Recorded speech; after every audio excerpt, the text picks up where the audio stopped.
Ration route మారుతోంది. Address మారి అక్రమార్కుల చేతికి చేరుతోంది. అయినా పట్టింపు లేదు. పట్టుబడినప్పుడు మాత్రమే నానా హడావిడి. ఆ తర్వాత ఆ కేసులన్నీ అడ్రస్ లేకుండా పోతున్నాయి. ఇది శ్రీకాకుళం జిల్లాలో రేషన్ అక్రమ తరలింపుల వ్యవహారం. అన్నీ తెలిసినా అధికారులు కళ్లు మూసుకొని ఉండటంతోనే అక్రమార్కులు రెచ్చిపోతున్నారంటూ ఆరోపణలు వెల్లువెత్తుతున్నాయి. ఇక శ్రీకాకుళం జిల్లాలో గత 5 ఏళ్లు రేషన్ బియ్యం యథేచ్ఛగా పక్కదారి పట్టిందనే ఆరోపణలు గుప్పుమంటున్నాయి. విజిలెన్స్ అధికారులు పలుమార్లు పట్టుకున్న కేసులు మాత్రమే నమోదు చేశారు. ఆ తర్వాత వారిపై కఠిన చర్యలు లేవు. అందుకు తెర వెనుక ఉన్న అధికారులే కారణమనే వాదనలు వినిపిస్తున్నాయి. పట్టుబడిన వ్యక్తిని తప్పించేందుకు ఆ అధికారులే సహకారం అందిస్తున్నారంటూ ఆరోపణలు వినిపిస్తున్నాయి.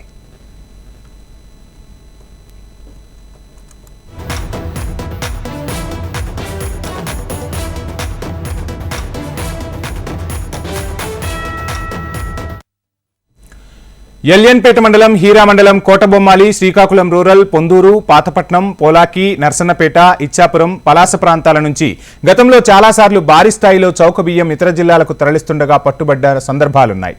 ఇలా పట్టుబడినట్టు పత్రికల్లో ప్రకటనలు ఇచ్చేయడం, ఆ తర్వాత అదే అధికారులు కేసులు నీరుగార్చేలా మమా అనిపించేయడం కామన్ అనే ఆరోపణలు వినిపిస్తున్నాయి. ఇక కొంతమంది వ్యాపారులు రేషన్ బియ్యాన్ని లబ్ధిదారుల వద్ద కిలో 12 రూపాయల చొప్పున కొనుగోలు చేస్తున్నారు. వాటిని స్థానిక మిల్లర్లకు విక్రయించి రీసైక్లింగ్ చేస్తున్నారు. సన్న బియ్యం పేరిట పలు బ్రాండ్ల పేరుతో అధిక ధరలకు విక్రయిస్తూ సొమ్ము చేసుకుంటున్నారు. కొంతమంది ఇదే బియ్యాన్ని 45 రూపాయల నుంచి 55 రూపాయల వరకు అమ్ముతుండగా మరికొంతమంది నూకగా మలిచి కేజీ 45 రూపాయలకు ప్యాకెట్లలో విక్రయిస్తున్నారు. గతంలో శ్రీకాకుళం ఆర్టీసీ కార్గో బస్సులోనే కాకినాడ పోర్టుకు తరలిస్తుండగా అధికారిక సమాచారంతో అప్పట్లో పట్టుకున్నారు. 2 రోజులు అధికారులు నానా హడావిడి చేసి తర్వాత ఆ కేసును విడిచిపెట్టేశారు.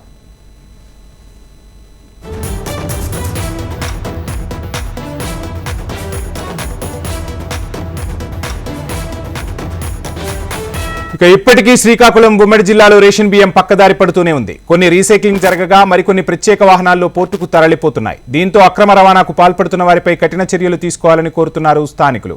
అంతేకాకుండా కేటాయించిన బియ్యం లబ్ధిదారులకు మాత్రమే చేరేలా బార్కోడ్ విధానం తీసుకురావాలని డిమాండ్ చేస్తున్నారు. ఒకవేళ లబ్ధిదారుడే బియ్యాన్ని విక్రయిస్తూ పట్టుబడితే శాశ్వతంగా వారికి రేషన్ కట్ చేసేలా చర్యలు తీసుకోవాలంటున్నారు. ఎవరైనా ఇకపై ఈ పేదలకు ఇచ్చే రేషన్ బియ్యాన్ని అమ్మేదాన్ని కానీ లేదు ఆ లబ్ధిదారుడు కూడా అమ్మేదానికి ప్రయత్నించినట్టయితే అమ్మే లబ్ధిదారుని కూడా ఆ రేషన్ కట్ చేసే విధానం తీసుకుని రావాలని ప్రస్తుత ప్రభుత్వాన్ని కోరుకుంటూ ప్రస్తుతం ఉన్నటువంటి పౌర సరఫరా మంత్రులైనటువంటి నాదెండ్ల మనోహర్ గారి ఆధ్వర్యంలో చాలా పగడ్బందీగా ఈ బియ్యం పంపిణీ విధానం జరుగుతుంది. కాబట్టి ఇకపై అక్రమంగా ఈ అమ్మకాన్ని కానీ అక్రమంగా ఈ రవాణాని కానీ నిర్మోహమాటంగా అరికట్టే ప్రయత్నం చేయాలి. అది ముఖ్యంగా ఇచ్చాపురం ఏరియాలో ప్రస్తుతం ఉన్న ప్రభుత్వ విప్ గారి ఆధ్వర్యంలో మాత్రం విచ్చలవిడిగా ప్రయత్నం చేస్తే మాత్రం తాట తీసే ప్రయత్నాలు తప్పకుండా జరుగుతాయని మేము మనవి చేసుకుంటూ ఈ రోజుల్లో సాధారణ మద్యం బాటిల్పైనే బార్కోడ్ విధానం ఉన్నది. కాబట్టి దయచేసి ప్రభుత్వం కూడా ఆ విధంగా ఆలోచించి ఏదైతే ఇప్పుడు మన పేదలకు ఇస్తున్నటువంటి ఈ రేషన్ పైన కూడా ఏదో ఒక బార్ కోడ్ వచ్చే విధానాన్ని అమలు చేసి ఆ బార్ కోడ్ని ఖచ్చితంగా లబ్ధిదారులకు చేసే విధంగా ఆ విధంగా ఆలోచించాలని మనస్ఫూర్తిగా కోరుకుంటున్నాం. ఈ పేదలకు అందించినటువంటి ఈ పీడిఎస్ ఉచిత బియ్యం గత 5 సంవత్సరాల నుంచి అక్రమ రవాణా పాల్పడడం వల్ల ఎంతో మంది పేదలకు ఈ పీడిఎస్ బియ్యం అనేది అందివ్వలేకపోతున్నాం.